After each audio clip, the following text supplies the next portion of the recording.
салом алайкум бори дигар. Дар барномаи имрӯзи мо иштирок доранд фаъоли ҷомеаи шаҳрвандӣ Саймуддин Дӯстов ва устоди донишгоҳи ҷопон устод Ғуломалиев Шералӣ ва яке аз фаъолони ҷомеаи шаҳрвандӣ устод Алим Шерзамонов.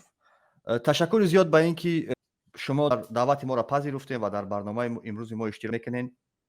баъди он ҳодисаҳоере ки дар Хорух гузаштанд, баъди он мусибатере ки дар шаҳри Хорух гузашт, баъди он гирдаҳамоиву баъди оне ки интернетҳо қатъ шуданд ва дар фазо фикрҳо гуногун буданд. Баъзеё ба ин назар буданд ки Гулбудин гунаҳгор аст, баъзеё ба ин назар буданд ки намедонам ҳукумат гунаҳгор аст ва дар ҳамаи ин чиз фикрҳо аз сабаби оне ки гуногун буданд эътирозҳо шурӯъ шуданд. Аввал ин ки замоне ки воқеа рух дод, якбора тамоми интернет тамоми фазои интернетиро фаро гирифт, ин ки дар Хорух эътирозҳо шурӯъ шуданд ва ҳукумат маҷбур шуд ки интернета қатъ бикунад ва мардуми Бадахшон аз он ҷумла ва бо ҳамроҳии мардуми аз дигар манотиқи кишвар, Тоҷикистон манзурам, дар назди сафорати Тоҷикистон дар шаҳри Москав ҷамъ омаданд ба хотири ин ки чаро интернет қатъ шудааст, чаро аз тарафи Кумитаи амнияти давлатии миллӣ қатл, яъне ки суйқасд ба ҷони Гулбудин сурат гирифтааст ва сафорати Тоҷикистон баъди чанд соате мардума ором карданд ки бирен дар хонаҳотон ором бишинен, мо фардо биёен, мо фардои масъаларо ҳал мекунем. Акнун аз қазия чанд ҳафта гузашт, то кадом андозае интернет баъзеҳо доранд дар Бадахшон, баъзеҳо надоранд дар Бадахшон. Ва баъди ин ҳамаи он фикрҳою баъзеҳо нуқтаи назаршона гуфтанд, аллакай дар сомонаҳои интернетӣ Кумитаи амнияти давлатии миллӣ аллакай як филми мустанадеро пешкаши мардум кардааст, ин ки ашхосеро ки дар ин ҳаводис кушта шуданд гунаҳгор буданд, ин ки силоҳ доштанд, ин ки дар якчанд ҷиноятҳои дигар даст доштанд ва яъне ин ки он чизере ки Кумитаи амнияти давлатии миллӣ барои мо пешкаш мекунад, барои касоере ки шаҳрванди ҷумҳурии Тоҷикистонанд, яъне барномаҳои мағзшӯиро шурӯъ карданд ба он чизере ки мо мебинем, ба он чизере ки мо медонем ва он чизере ки ҷомеаи шаҳрвандӣ пешниҳод мекунад дар хусуси қатли Гулбудин ба мантиқ рост намеояд. аввал ин ки агар он қадар ҷиноятҳоеро ки Кумитаи амнияти давлатии миллӣ дар хусусаш навор карданд ва филм сохтанд ва он қадар заҳмат кашиданд, агар дар муддати ин ҳама сол бо ин ҳама ҷурму ҷиноятере ки ӯ карда буд, чӣ гуна як инсон дар дохили ватан, дар дохили шаҳри Хорух ва дар дохили ноҳияи Рошқалъа метавонад ки озодона сайру гашт кунад. масъалаи аввал. масъалаи дуюм, саволе ки дар зеҳни ман меояд ин аст ки агар он қадар ҷиноятере ки шумо номбар карде агар карда боша, дар наворҳои видеои гузашта дар назди раиси собиқи вилояти Мухтори Кӯҳистони Бадахшон муҳтарам Ёдгор Файзов, он кас барои омодагии худа барои иштирок кардан, ҳимоят кардан аз яке аз марзҳо, аз яке аз минтақаҳои дигари Тоҷикистон, вилояти Суғд, Ворух, дар навор дида мешавад ки Гулбудин дар назди раиси вилоят аст. агар ҷиноятро пеш карда буд, замони гузашта ҷиноят карда буд, дар ин шабу рӯз, дар он сонияу дақиқае ки ҳамроҳи кормандони Кумитаи амнияти давлатии миллӣ, кормандони милиса, кормандони ҳокимияти давлатии вилояти Мухтори Кӯҳистони Бадахшон дар навор чанд бор дида мешавад. яъне агар дар таъқиб қарор дошт, чаро ӯро дастгир накардем? ва баъзе назарияҳо ва баъзе гуфтаҳо баъзе аз шаҳри Душанбе ашхосере ки ашхоси фарҳангӣ ва ашхоси зиёире ки аз мардуми вилояти Мухтори Кӯҳистони Бадахшон ҳастанд ва бисёр ҳам мардуми машҳур ҳастанд, устодон ҳастанд, шоирон ҳастанд, забоншиносо ҳастанд, ابراز اندیشه‌شان گفتند. و امروز من خواهش میکنم از شما که بیاین در سر سه مسئله صحبت کنیم. مسئله اول که بعد این چیزی که تا کدام اندازه نقطه نظر مردم الکی معلوم است، یعنی که مردم ولایت مختار کوهستانی بدخشان از آن جمله مردم شهر خاروق به خاطر اینکه از همه ضربه سخت در همین 10 سال 15 سالی را که ما میبینیم، از همه ضربه سخت مردمی خاروق و منطقه های گرد اطراف خاروق هم میزنند. کمیته امنیت دولتی ملی و کارمندانی چی پروکراتورا باشد، چی سود باشد، چی دیگر مقامات قدرتی باشد. سر سه مسئله صحبت بکنیم که آیا در بدخشان چی گذشت و وضع امروزه بدخشان چگونه است و از نظر شما آینده بدخشان اگر با این صورتی را که دارد حرکت میکنند، با این فضا و افزایی را که در بدخشان هست، آیا آینده بدخشان و مردم بدخشان چی میشود؟ سوال اول من میخواستم از استاد علیم شیرزمانov سوال کنم که شما کسی هستی که در فضا بسیار هم در خصوص بدخشان و در خصوص قضیه های، نه اینکه قضیه‌ای که امروز، در تمام آن قضیه هایی را که در بدخشان گذشت شما همراه مردم بدین و اکثریت خبرها را تا کدام اندازه دقیق و عمیق شه مردم بسیار کوشش میکردن که از زبان شما بشنون. با همون خاطر اول میخوام از شما بپرسم که به نظر شما محترم علیم شیرزمانov در بدخشان چی گذشت حوادث اخیر؟ خب در بدخشان حوادث اخیر این دوامی حادثه های دوامی از سال 2010 شروع کرده. از سال 2010 اون وقتی که خب در تاجیکستان درباره پروتکل 3220 میگفتند، همون روز و ساعت یک پروتکل دیگر نسبت بدخشان برآمد. حاضر من اونا نمیگم در کدام موضوع، لیکن بدخشان باید از تحت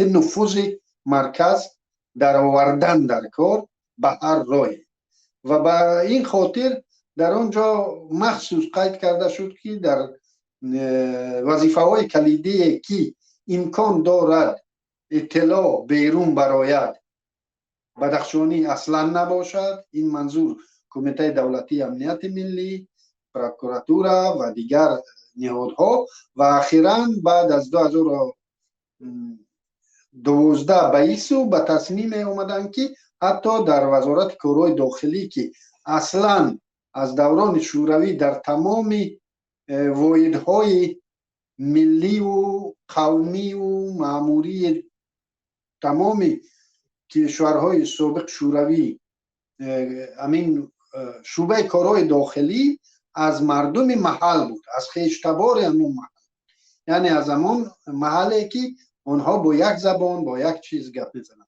لیکن وقتای آخر از 2012 به ایسو به تصمیم اومدن که وزارت کارهای داخلی را هم بیگانه کنن به این مردم و همه این مقصد برای اون روحیه که امروز مردم دیگر مناطق تاجیک نسبت بدخشان از بودش زیاد بها میتید، از بودش زیاد مقامات حفظ حقوق هم به همین از بودش زیاد بها داده است و اون سفربر شده ها از دیگر مناطق، کودکایی که جوانایی که به اینجا سفربر شده‌اند، اونها با همین پیش ذهنیت آمدن که در اینجا از بدخشانی ها گوشاشون دراز هستند و از بینیشون دود میبراید. یعنی یک پیش ذهنیت نسبت بدخشانی ها داشتند که بدخشانی این یک آدمی است که این یک آدم بیخون است و این یک آدم همین خیلی آمدند و همینها چخلی که در سال 92 قتل عام ما کردن، در این سالها همانهایی که سفربر اینجا شدن اونها آمدن اول از آنجا با ترس آمدن، در اینجا دیدن که این بدخشانی هم از دیگر تاجیک اصلا فرق نداشته است و از دیگر انسان ها فرق نداشته است. این هم اما خون سرخ داشته است و این هم می ترسید است و این هم می شده است در تاخانه ها کوبیدو چیزی که خواهی این در نوار به تو گفتم میگیرد و اونها از این حلاوت میبرند. و همین یک استراتژی بود که باید ما از دیگرها فرق نشویم. اما پیش ذهنیتی که در اینها بود که بدخشانی ها واقعا یک غرور دارند و یک آزادی دارند و یا اینها نمیگذارند که چیز، واقعا همین خیلی هم بود، همین خیلی هم میماند، لیکن به اون حد نه که اینها انتظار داشتند. توقعشون از واقعیت خیلی بالاتر بود و به همین خاطر اینها در بدخشان با چیز دوچنده، با جهالت دوچنده، با غضب دوچنده نسبت این مردم مناسبت میکردن و مناسبت میکنن. امروز زادگان بدخشان تا بر این نظرن که میگن، جوانای بدخشان میگن، ما میگن در دوشنبه با یک بازرس دولتی، با یک ملیسا ما میتوانیم حقمون از حقمون آواز بلند کنیم و قد به قد شویم با یک ملیسا، هیچ مشکلی نیست. او چی میکند؟ یعنی استوکه میتواند کردن. در بدخشان اینها خیلی قطعی چی گرفتند؟ از بالا اشاره گرفتند. و ببینید همین واقعی که شد، اکثر مردم جمع آمده و اکثر مردم بدخشان بیرون از تاجیکستان بر این باور بودند که اکنون اینها یک قدم به پیش مردم میزنند بعد تظاهرات. ولی ما میبینیم که رمضان رحیمزاده در این روز و ساعت اردن ها و مدال ها میارد و ماشین ها میارد به خاطر اون که عملیات موفق گذراندند. و یعنی همین برنامه خونسا شدنی نیست، برنامه لغو شدنی نیست. همین برنامه تا آخرین نقطه بردنی هست و این از استادگری همون مردمی ملکی، مردمی به اصطلاح مردمی عادی بدخشان وابسته است. باید همون میدان رو خالی نمی کردن و امروز باید جامعه مدنی همین خیلی قابلیت، همین خیلی لیاقت نشان دهد که همین کار یعنی با خوبی حل کرده شود. تشکر زیاد استاد. جناب دوستوف، از دید شما آیا حوادث آخری را که شد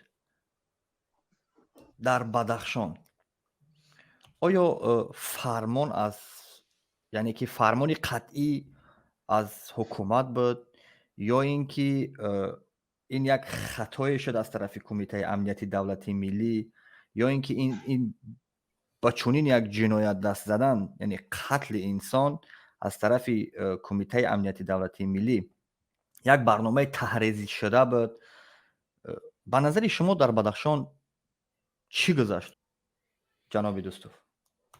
ولی باز هم درود و سلام و هم عرض احترام به شرکتداران صحبت امروزی. از نگاه من آنچه در بدخشان گذشت اینها صرف اعتراضهای مدنی بودند. این اعتراضهای خودجوش بودند که در دایره قانونگذاری جاری تاجیکستان رخ دادند و همه دلیل های و همه وجه هایی که این اعتراض ها غیر قانونی می باشند اصلا اساس ندارند، چون اونها خودجوش بودند. تقریبا تمام شرکتداران اونجا با پای خود خستند آمدند تا کناری مادری باشند که فرزندش را از دست داده است و خواستار عدالت است. هیچ احد در این دنیا نمیتواند بر اون مادر، هیچ سرقانونی نمیتواند برای اون مادر و این کار را منع کند. و ببینید که اونها هم باور دارند به حکومت، حالا هم به دولت، و بنابر همین آمدن به نزد حکومت. اونها نرفتن یک جای دیگر، بلکه آمدن به نزد حکومت قانونی و امداد خواستند. ولی برخوردی رئیس شهر خاروخ و رئیس نوی ولایت واقعا جنایتکارانه بود، بیرون از دایره صلاحیت های قانونی آنها و زید منفعت های اهالی روانه شده بودند. و هیچ وجه آنها حقوق نداشتند که سوی ازدحام تیر کشایند یا اجازه تیر کشایی بدهند، ولی متاسفانه این اتفاق افتاد و قربانیان علاوگی هم بودند.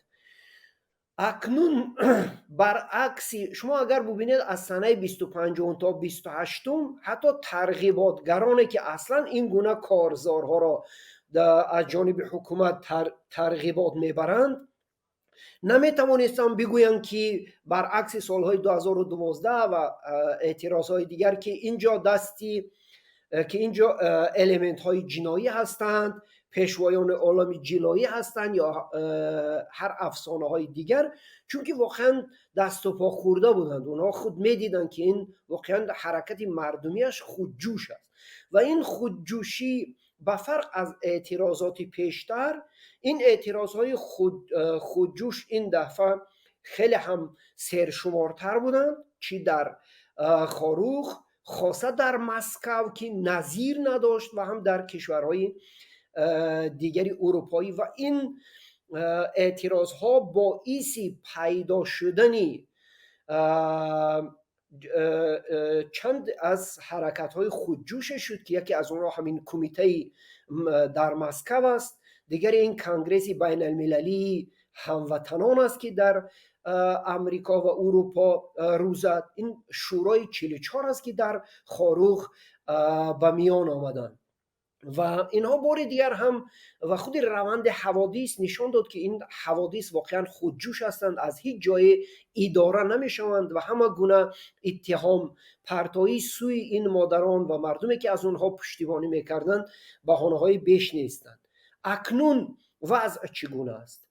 تشبوس حالا از روز 25 تا روز 29 تشبوس پورا در اختیار اعتراضگران بود و سپس تشبوس قسما گذشت به دست شورای 44.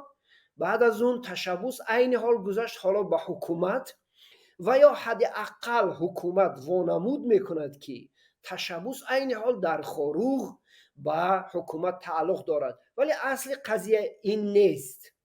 اون شناخته که ما از مردمی بدخشان داریم، تشبوس در هر لحظه هر ثانیه میتواند دوباره به اعتراضگران برگردد. و یک نقطه بسیار مهم، ضمن بررسی همین گونه مسائل ما باید، البته ما یک گذشته خونین داریم، واقعا جنگ شهروندی تحمیلی که واقعا یک جنگ گیبریدی بود و از جانب خارجیان راه اندازی شده بود، پیش از همه از جانب اسلام کریموف و رستم عنایتوف، دو جنایتکاری بین المللی و جمهوری ازبکستان توسط تأسیس فرانت خلقی تاجیکستان که حکومت امام علی رحمان زاده همون فرانت خلقی و از نگاه ایدئولوژی نزدیکترین نیروی سیاسی در محیط سیاسی تاجیکستان در 30 سال اخیر هست و ماند. ولی اگر همه اینها را هم کنار بگذاریم، بدخشان امروز مرکزی مقاومت با فساد است، مرکزی تاجیکی مقاومت بر ضد ظلم نهادهای قدرتی است، مرکزی مقاومت به ضد زورگویی است.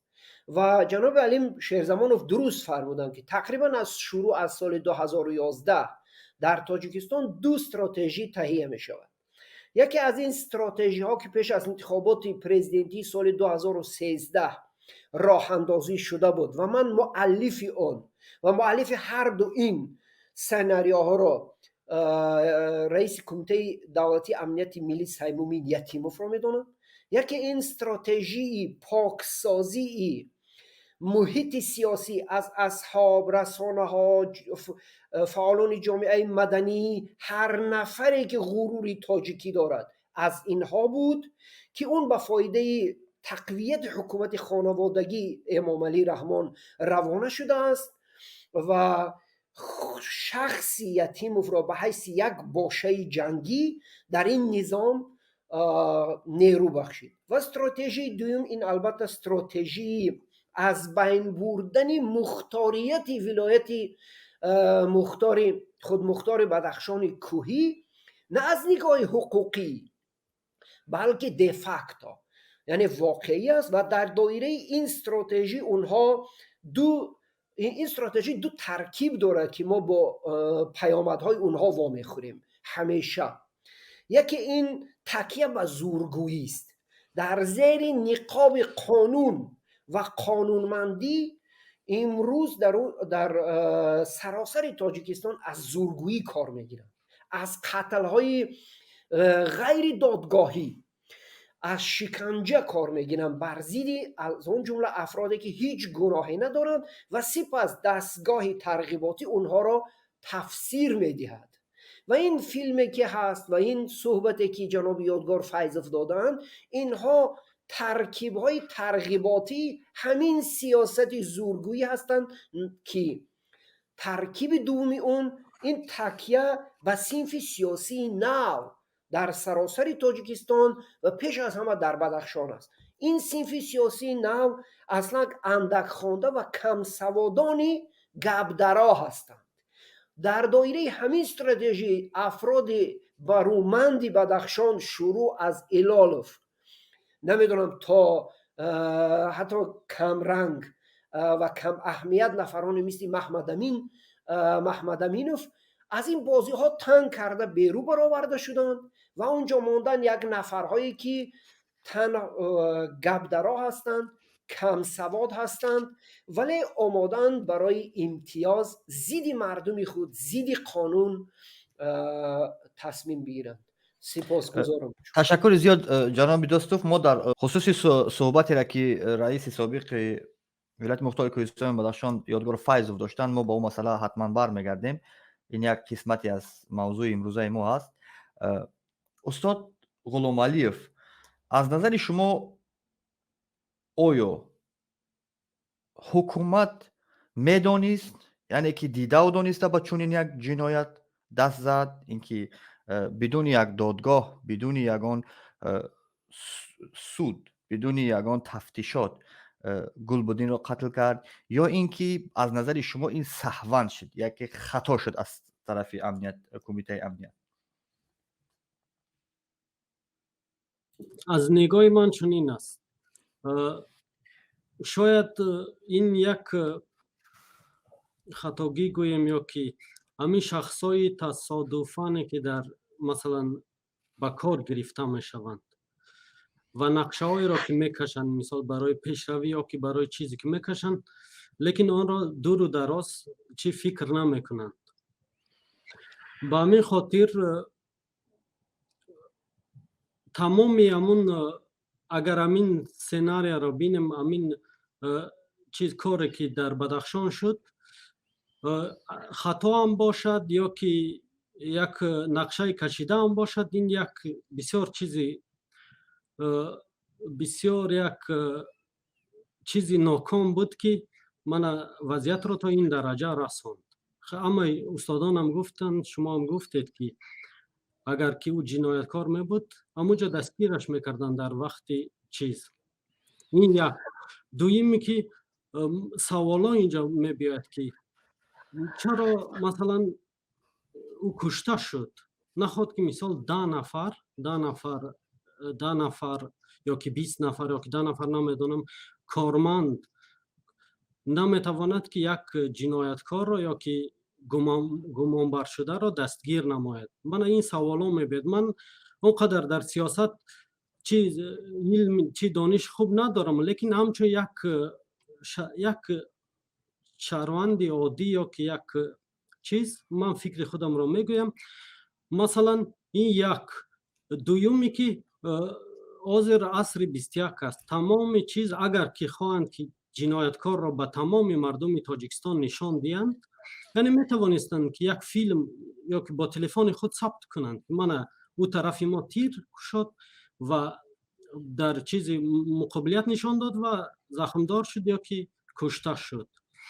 این یک. دویم، وقتی که مردم تظاهرات کردند، مردم یگان جنایتی چی نکردن، رفتن از حکومت خواستن که این قضیه را برای ما شرح بده، چرا این کار شد خواستن و متاسفانه رئیس ولایت و دیگر نیازهای حکومتی به پیش مردم نبرآمدند. برای این 3 روز مردم انتظار شدند و این البته غضب مردم را می‌بیارد.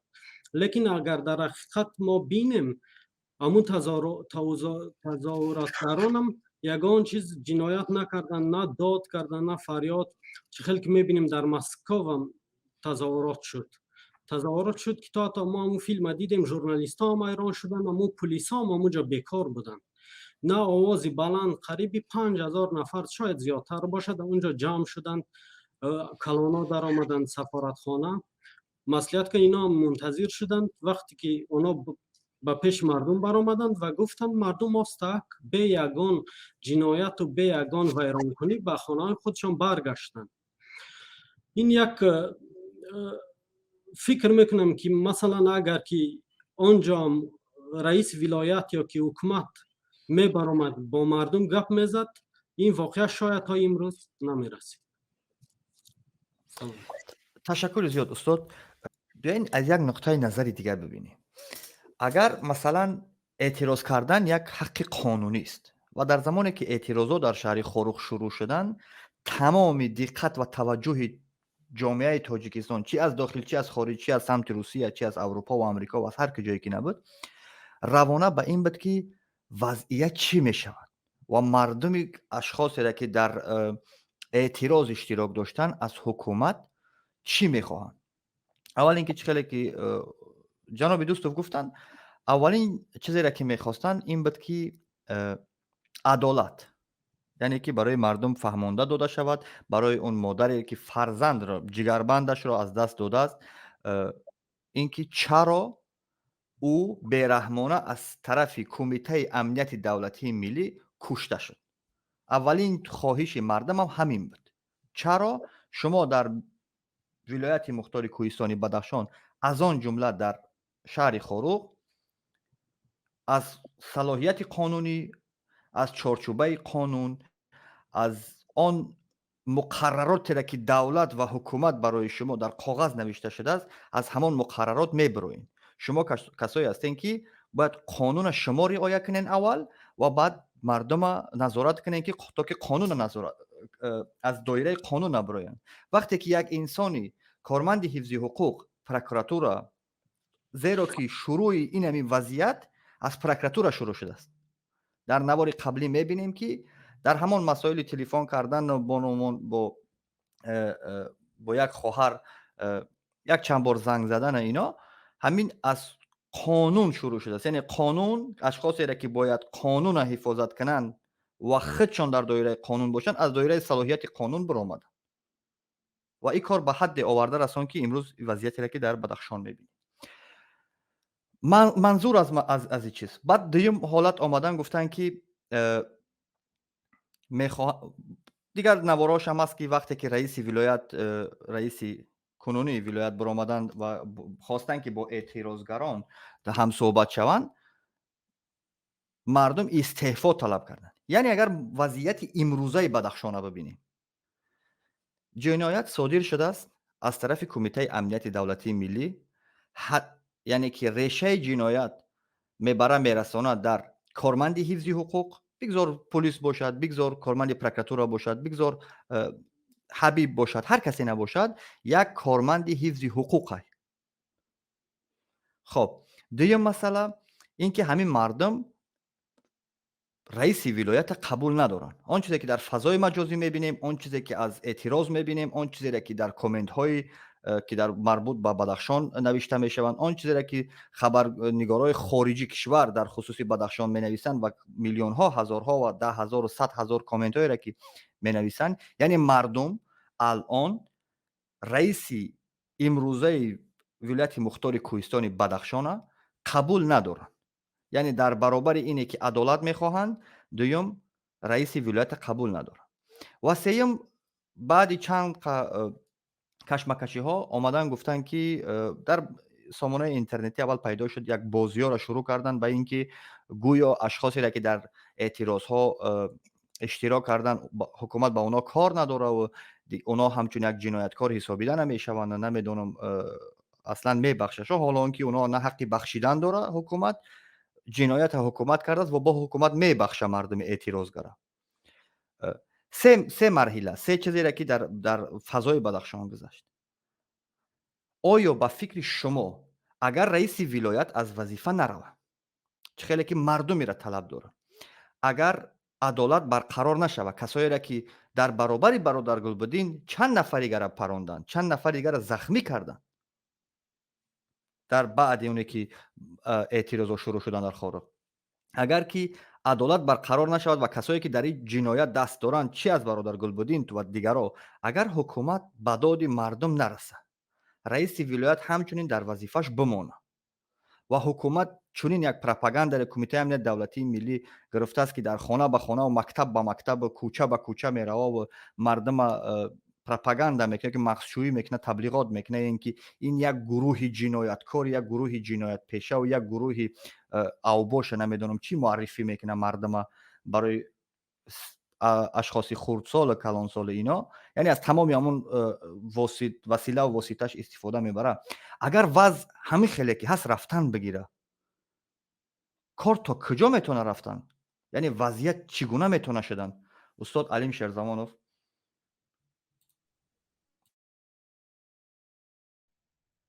و ببینید سوال خوب گذاشتید. اگر مردم این رئیس رو نمیخواهد و تصور کنید که در یک دولت که خودکامه هست، یک تصور کنید رئیس نه رهبر زندان، یک رهبر زندان، اگر زندانی ها و خیش و تبار زندانی ها این رهبر زندان را زیاد احترام و دوست داشته باشند از مناسبت انسانیشان، آیا برحمانوف چنین زندانبان در کار است؟ آیا با منصورجان و عمروف چنین زندانبان در کار است؟ آیا امین زندانبان آردن و مدال میگیرد یا از وظیفه آزاد می شود؟ یعنی امین چنان زندانبانی در کار است که او را زندانی ها چشم دیدن نداشته باشد. یعنی او امانی است که در کار است. در خاروخ امروز یک زندان به دیوار است و در اینجا زندانبان میماند. 3 سال پیش تشخیص دادند که هنوز وقت فرصت برای زندانبان بعد ماندن نیست که اینجا می شود قیام میتواند شد. آوردن یادگار فیضوف و باور دارم که یادگار فیضوف شاید اولین رئیس ولایت باشد در تاجیکستان که به دولت دادن رئیس شده است. و اگر سختر چی میکرد، سختر رد میکرد، قطعیتر رد میکرد از این منصب رو، شاید برعکس با او پاره میدادن تا رئیسی رو قبول کنند. 3 سال گذشت، امین رئیس با بدیل مردم بودگی را 3 سال نگاه داشتن تا که مردم رو تا آخر با همان ستاد بزمقوف، از یک طرف رئیس خوب، از یک طرف ستاد بزمقوف، اینها 2 نفر با هم تا حد توانستن به گفت اینها ترتیبات را جاری کردند اکنون مرکز مطمئن شد که دیگر نیاز به یادگار نیست و این را من چندین بار گفتم و باز تکرار میکنم. اکنون آمدن، یعنی یکم سوالی که شما دادید که رئیس را سبکدوش نکردن، این رئیس با همین مناسبتی که با همین دشنامه هایی که مردم اینا میکند، این رئیس خیلی طولانی، این رئیس امرو با رحمان فست قدرت می رود، چون که چونین رئیسان، چونین منصبداران برای مرکز در بدخشان در کارند. او بدخشانی است، یکم، یعنی یک منت بالای مردم بدخشان می شود که بدخشانی است رئیس شما، لیکن او همین خیل مردم با او نفرت دارند و همین خیل یک رئیس بهترین گزینه برای رحمانوف بر این قدرت است و این عاقبتش به چی آورده میرساند؟ عاقبتش من از ابتدا اشتباه تمام واقعه های بدخشان، اشتباه بدخشان تمام تاجیکستان همین بود که ما در علایدگی میخواهیم همان پرابلم خود را هر نیروی در علایدگی حل میکند و بدخشانی ها همیشه میگفتند که ما مشکلمون در بدخشان است، مشکلمون همین است، ما با زندانی های سیاسی کاردار نیستیم، ما با مرکز به دوشنبه کاردار نیستیم و یک چیز است در بدخشان، یک تفکری است در بدخشان که این هم زاده محض کمیته دولتی امنیت ملی، بلکه KGB SSC رو بعداً کمیته دولتی امنیت ملی است. من این رو سپاراتیزمی خوب کرده یا سپاراتیزم تنبل میگم. یعنی من سوسیال دموکرات که می اومدم با پیش مردم و با برنامه سوسیال دموکرات می اومدم، مردم به من میگفت با نشانداد همین کمیته دولتی امنیت ملی، یعنی این پیام رو همین کمیته به مردم میداد. مردم میگفتن که خب به ما تاجیکا به ما یگان تشکیل نمیشود، یعنی تاجیک سوسیال دموکرات باشد، تاجیک نهضت باشد، تاجیک رحمانوف باشد، همین رحمانوف است، فرق نمی کند، یک تاجیک دیگر میاد برای یک بدخشانی هر دو 15 یک سی. این سپاراتیزم خوابیده، سپاراتیزم تنبل، سپاراتیزم پسیو در مفکوره تمام جامعه، قریب 90% جامعه بدخشان خیلی نقش بسته است و این روز در مطلب هایی که من در فیسبوک می نویسم، اما فرمه جواب که اکثرشون غیر بدخشانی هستند لیکن به زبان شغلی کامنتاری ها می نویسن که خب تو مذهب فروشی، تو شش تو خیزت با تاجیکا است، تو پامیری نیستی. خود کمیته دولتی امنیت ملی که خودشون پامیری نیستند همین چی میکنند؟ امروز اگر دقت داده باشد کدام نفر بدخشانی گویا به آزپلو زنگ زده باشد و گفته باشد که در کولاب نسبت بدخشانی ها تعقیب و فشار با مسافران بوده است که من باور اینا نمی کنم، لیکن همین پامیری که تلفن کرده است باز یکی از نمایندگان همون فرما باید باشد و این همین است. اینها دیده استودن در همین مبارزه بیرون، دیده استودن که در اینجا بدخشان و ختلان و خوجند و همه گم شده استودن. بین من و شما، در بین ما و شما این از بین رفت است و در تاجیکستان هم این از بین رفت است و در تاجیکستان امروز از بدخشانی کولابی سختتر مخالف رژیم رحمان، کولابی سختتر مخالف است و متحد شدن اینها و یک نشانگر متحدی ملت در بدخشان که بود، این دشمن اشدی یعنی رژیم است و آمدن یادگار پس زدنی شدند، آمدن دیگرش امروز دقت کنید همون نواری که نو نشر شده است زیایان بدخشان، همین فیلم مستند به سند را به حتی مؤلف ندارد، این فیلم مستند همین را اونها توجیه میکنند، اونها میاند ترغیب میکنند و در بینشان کافتند آدمان را که سابقه آزاداندیشی داشتند. اکثرشون عضو حزب سوسیال دموکرات اونجا بود، یک معلم آزاداندیش دیگر، یک نفر دیگر، همه اون سعی و تلاش کردند که آدمان را اونجا بیارن که آنها در بین جامعه همچون آزاداندیش معرفی شدند و در صحبت‌های خصوصی با آدم‌ها رنگ من و شما گپ میزنند.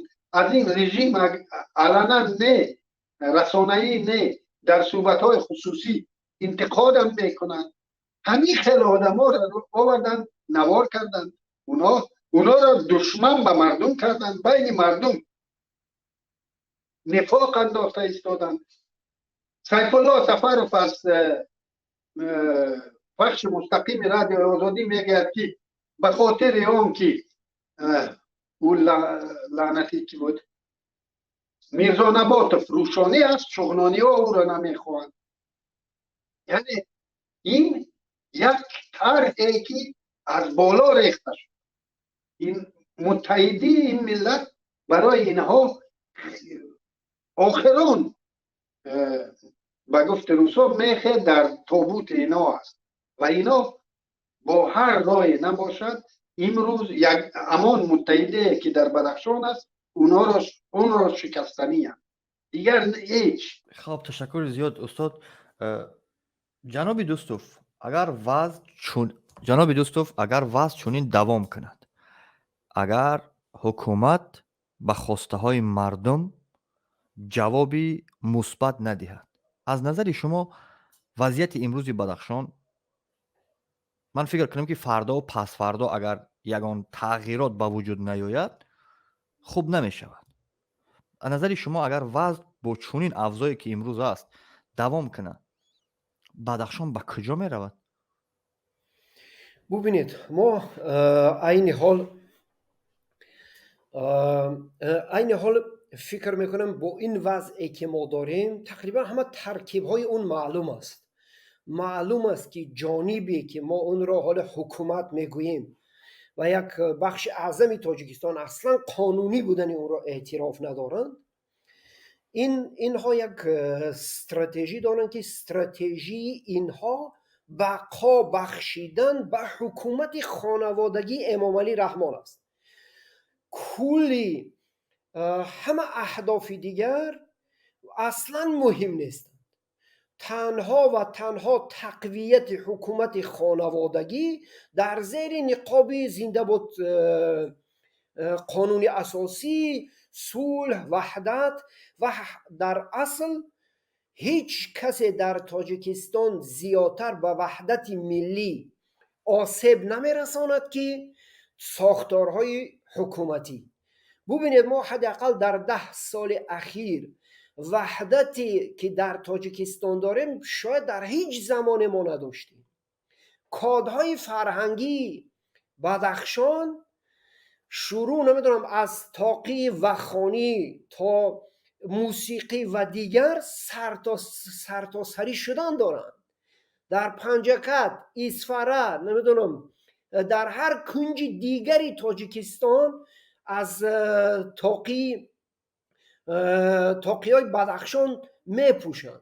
در بدخشان از تاقی کلاب میپوشند و این گونه یک شدن کادهای فرهنگی واقعا بر ضرر اینهاست و اینها همینا خوب میدونن و اونها چون میدونن که بدخشان مرکزی مقاومتی شهروندی، مرکزی مقاومت با ظلم، بی‌عدالتی، بنابر تربیه و بنابر ارزش های همون مردم هستند، اینها البته مبارزه را دوام خواهند داد و من در این شکی ندارم که اینها با بازی های گوناگون و در این بحث در وظیفه ماندن یا نماندنی رئیس ولایت یا رئیس شهر خاروخ اصلا برای اینها مهم نیستند.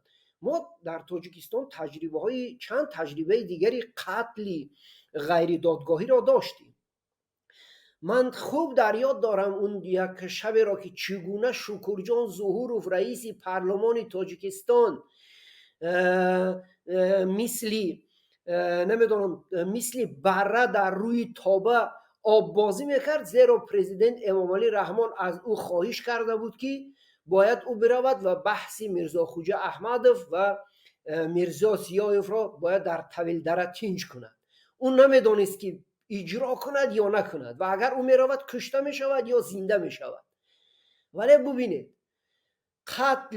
نقشه قتل میرزا خوجه احمدوف ناموفق ماند. چرا؟ زیرا میرزا خوجه احمدوف نفری بود که یکی از افرادی که در قتل‌های دیگری غیر دادگاهی 2 دقیقه کم گنرال زخرف یکی از پشتیبان‌های مافیازی در دوشنبه وقتی از جانب میرزا خوجه احمدوف کشته شد، این بحث با آخر رسید. شکرجان ظهورov برای یک مدت باز هم سری وظیفه بود. قتل غیر دادگاهی میرزا خوجه زیایوف معروف به جگه، این هم از نمونه های قتل غیر دادگاهی بود. کجا شد اون قاتل؟ اون قاتل در ضمن عملیات برزیدی از بین بردن حاجی حلیم نظرزاده از جانب خود حکومتی ها تصادفاً یانه کشته شد. نفرانی که او را به خاک سپردند، من نام و عنوانش را مخصوص نمیگیرم برای احترام به اون فرزندانش و خویشاوندان و ایناش، ولی اونهایی که مرده را شستند دیدند که چی جراحت های داشت اون آدم. گروه حاجی حلیم نظرزاده سنگین ترین اسلحه هاشون ارپیکه بود یا پولمیات کلاشنیکوف، ولی جراحت هایی که این افسر داشت اونها چگونه بودن؟ کلی مردشوها، امامان، جنازه خانها و خویش و تبارانشون دیدن که از دستی کی کشته شده. و مطمئن باشه قاتلی گلبدین در عملیات های نوبتی از بین خواهد رفت. اونها اصلا مهم نیستن برای این نظام. میرزا نباتوف اصلا مهم نیست برای این نظام. رئیس شهر خاروخ اصلا مهم نیست برای این نظام. اونها در ادبیات سیاسی اینها نام دارند رزخودنی متریال استفاده میشن و دور خواهند از اونها را پرتافت. ولی وضع چگونه خواهد رفت؟ من بر اون هستم که این وحدت و دستگیری که این بار همایشگران خاروخ داشتند ما در این تاریخ 30 سالی نداشتیم.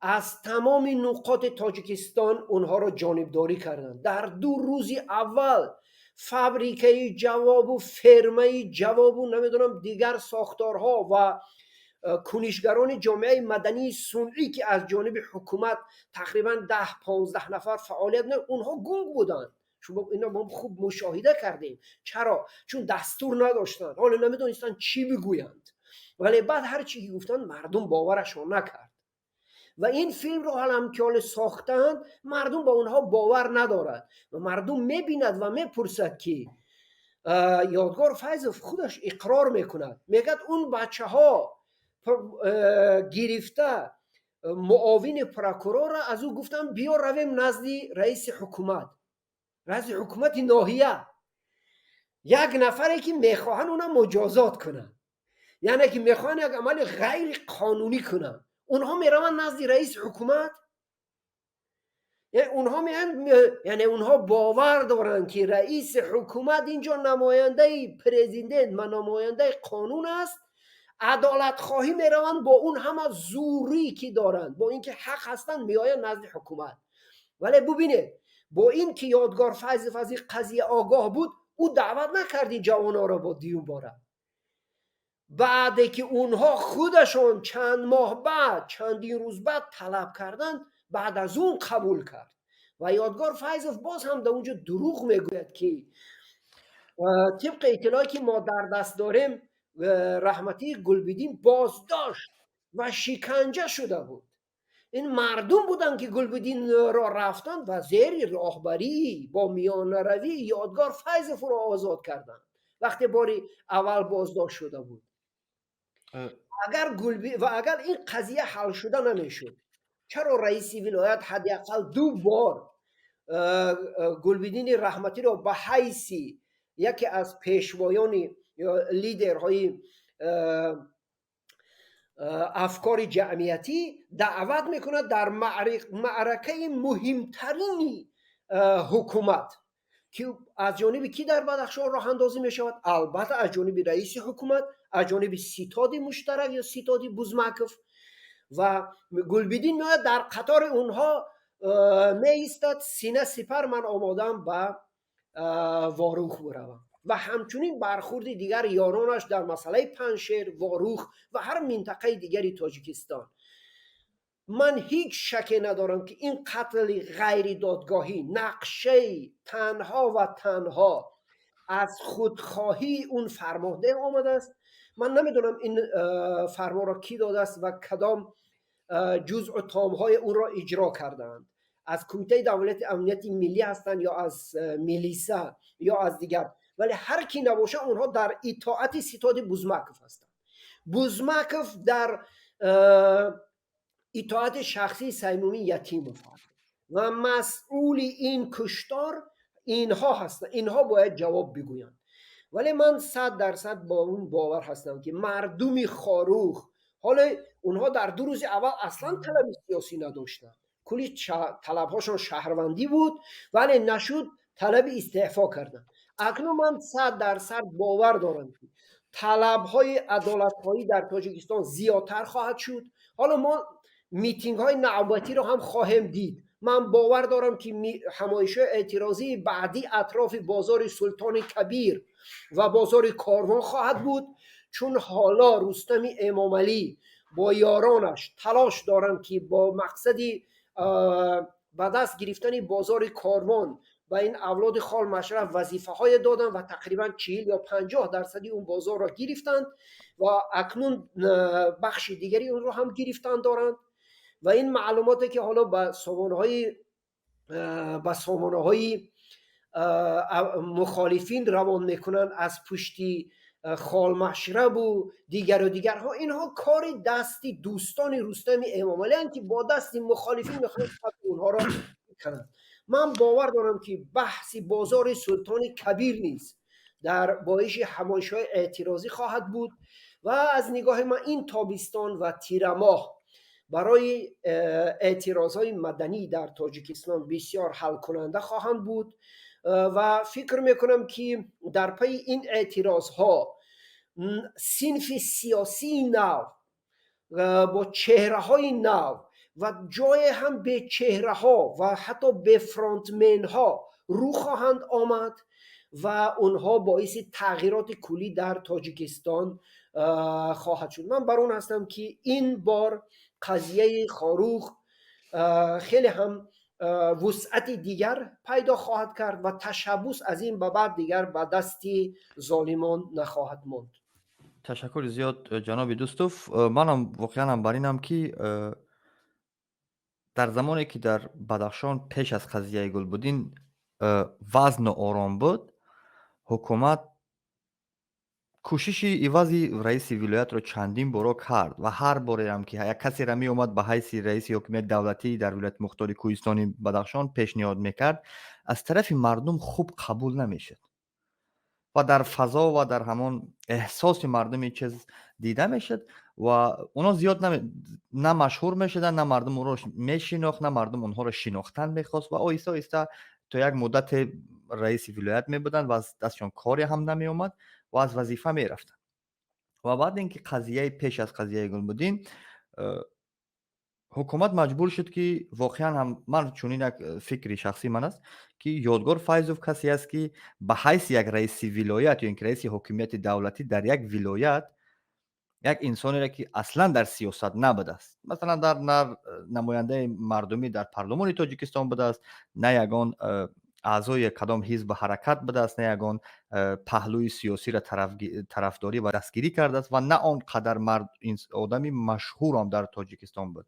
Ёдгор Файзов ҳукумати Тоҷикистон ӯро ба ҳайси раиси вилоят аз ин нигоҳ пешкаши мардумӣ Бадахшон кард, ин ки он кас намояндагӣ аз фонди Мавлоно Шоҳкарим Алҳусайнӣ ё ин ки Оғохони Чор мекард. Ба ҳамон хотир паҳлӯи мазҳабӣ ва эҳтироми ине ки мардуми Бадахшон ба мазҳаб доранд, ина фикр мекунам ба назар гирифт ва Ёдгор Файзова ба ҳамин вазифа пешбинӣ кард. Яъне ки як ҳолати маҷбурӣ буд дар ҳукумат. Як вазъияте буд, ки дигар кадр набуд, мардум қабул надоштанд ва маҷбур буд, ки як инсонеро аз як фазои берун аз фазои сиёсат биёра ва дар ҳукумат пешниҳод кунад, то ин ки ин вазъият то як андозае, то қадре ором шавад. Воқеан ҳам то як ҳаддеро Ёдгор Файзов дар ҳамон муҳлати кӯтоҳеро, ки раиси ҳокимияти давлатии вилояти мухтори Кӯҳистони Бадахшон буд, вазъ воқеан ҳам ором буд.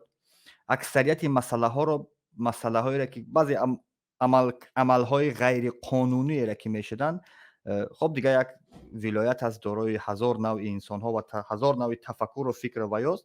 Як чизи маъмулист, ки агар як касерам ҷиноят кунад, касерам агар хилофи қонун амал кунад, як чизи маъмулист дар як табиати инсон ва мерафт ва бидуни қонуну бидуни кашмакаш баъзе аслан бисёри корҳоро мерафт ва бо ҳамон эҳтиромеро ки мардум нисбаташ доштанд, ҳамин масъалаҳоро мегирифт, хомӯш мекард. Чӣ гунаеро ки ҳамин масъалаеро ки марбути инами худо раҳмат кунад Гулбудин ҳаст, инам то як қазия то ҷое омада буд ва Ёдгор Файзов миёнаравӣ карда буд ва ҳарду ҷониба байни ҳам оштӣ доронда буд.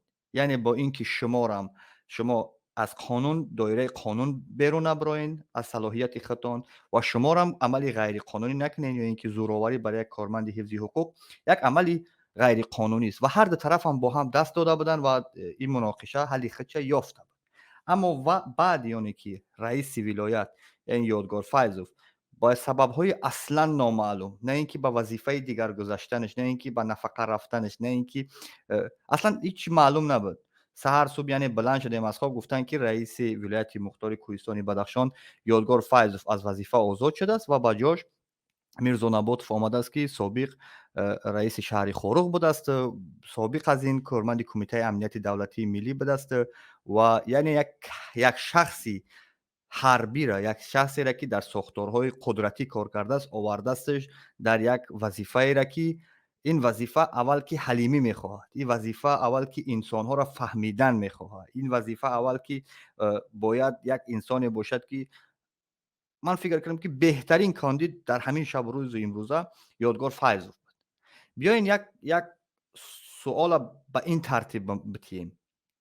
Имрӯз дар марзи Бадахшон, яъне ки як гурӯҳе бо номи Толибон, ки аслан ҷомеаи ҷаҳонӣ қабулаш надора ва як гурӯҳе аст, ки силоҳ дар даст дора ва он на он қадар муносибати хуби на он қадар муносибати хуб ки не, аслан муносибати хуб ба ҳукумати Тоҷикистон надора ва мавқеи Тоҷикистон ҳам нисбати Толибон бисёрам як мавқеи шадид аст, яъне ки аз дигар мавқеъҳо фарқ мекунад. Ва ин гурӯҳ дар 3 дақиқа пиёдароҳ, масалан ҷоеро ки ман ба дунё омадам, ҳар вақте дарвозаи хонаи маро боз кунӣ, ӯ самти дарё мардуми ӯ самти дарё Бадахшониҳои Афғонистонро мебинӣ ва имрӯз ҳамон мардум дар зери контроли Толибанд ва Толиба инами ҳукумати имрӯзаи мо қабул надорад ва бисёр ҳам бо як лафзи таҳқиромез, бисёр ҳам як шадид, мавқеи шадида гирифтанд. Оё ҳукумат фикр намекунад, ки ин масъала шояд ба ҳадде биёяд, ки агар мардум раиси вилоята қабул надошта бошанд ва ҳукумат ҳам кӯшиш кунад, ки раиси вилоята иваз накунад. Агар мардум хоҳиши адолат дошта бошанд ва мардумам кӯшиш кунанд, ки ҳукуматам кӯшиш кунад, ки адолата барқарор накунад ва дар баробари ин чунин як наворҳоро дар ҳамаи сомонаҳо мунташир кунад, ки ин як гурӯҳ гунаҳгоранд, намефаҳмам. Яъне ки مردم نفرت از نسبت به حکومت امروز طلبات مردم در حد ولایت است. اگر به دادشان نمیرسند من فکر میکنم که الکی مرحله به مرحله چخیلی که روزای اول عدالت میخواستن، روزای سوم و چهارم الکی استعفای رئیس ولایت میخواهند، الکی آهسته آهسته به اون آمده رسیده است که مردم اصلا حکومت نمیخواهند. همین حکومت کلان اکثریت مردم نمیخواهند، زیرا که اینترنت قد است، زیرا که خبر به بدخشان نمیرسه، زیرا یک نفری که از شهر دوشنبه بخواه به بدخشان بروه باید حتما تا شناسنامه خارجیش در برش باشه، اونا باید تگ تارش ببینن بالا و پایان که تو چیکار میکنی، برای چی میره، سبب رفتن در چیز. یعنی که امروز بدخشان امروز در اون وضعیت آرام میره که گل شکوفان و هیچ چی گپ نیست در بدخشان که حکومت یا که تلویزیون ها اعلان میکنن. یک انسانی بدخشانی امروز به ولایت برای عیادت پدر مادر، نمیدونم خواهر برادر، هر چیزش که نباشه، برای رفتنش برای اون آسانتر است این که اروپا بیاید، برای یک زادگاه وطنش بروه اون قدر مشقت شده است. اگر چونین رفتن بگیره شما فکر نمیکنین که همین نفرت مردم به حد بیاره که اگر وضع در بدخشان واقعا هم از کنترل حکومت بروید، زیرا که این هم یک روی کرده ایستاده است و مردم هم عدالت طلب میکنن و بالاخره باید یک کار شوه، بالاخره باید این طرف پایین بیاید یا این طرف پایین بیاید. من فکر میکنم که در این شب و روز حکومت بهتر است که از فضای اقتصادی کشور نظر کرده، از فضای وضعیت اجتماعی و امروزی بدخشان، از آن جمله مردم بدخشان نظر کرده، از آن وضعیتی آن سمت مرز نظر کرده، با آن حالت کرونا و با این حالت همه درهای بسته و فرودگاه‌های بسته و امکانات بسته مردم به همه چیز به نظر گرفته، من فکر میکنم که باید امروز حکومت پایین بیاید. اگر که پایین نیاید همین چیز و وضعیت از همون دایره که امروز هم در کنترل حکومت هست، کمیته امنیت دولتی و وزارت کارهای داخلی تا حد دیره، اگر همین کار از همین حد بروید، آیا این سبب نمی شود که گروه های یا اینکه مردم از اون سمت دریا کوشش کنند تا اینکه با این مردم یک جا باشن، اصلا یک دست خارجی، یک از بیرون کشور آیا یک دست کوشش نمیکنه که بیاد در داخل وطن یعنی وضع از این کده بدتر کنه؟ استاد غلام علی شما چی فکر دارید؟ شما فکر کنم که من سوال زیاد ببخشید، من سوال به خاطر چی دادم؟ به خاطر اون دادم که من فکر میکنم شخصا که اگر وضعیت به این حدی که هست اگر خوبتر نشود، اگر حکومت یک راه الटरनेटिवی برای رسیدن به خواسته های مردم پیدا نکند، الکی خیلی که استاد علیم شیرزمان رو گفتن این میره به حد سپاراتیسم میرسه، دیگه مردم نمیخواهند با همین حکومت باشن، دیگه مردم رو مجبور کردن فکر کنم که نمیشه. استاد غلام علی چی فکر دارین در موضوع این که مرز آیا نمیآید وضعیتش به این طرف بدخشان تاجیکستان؟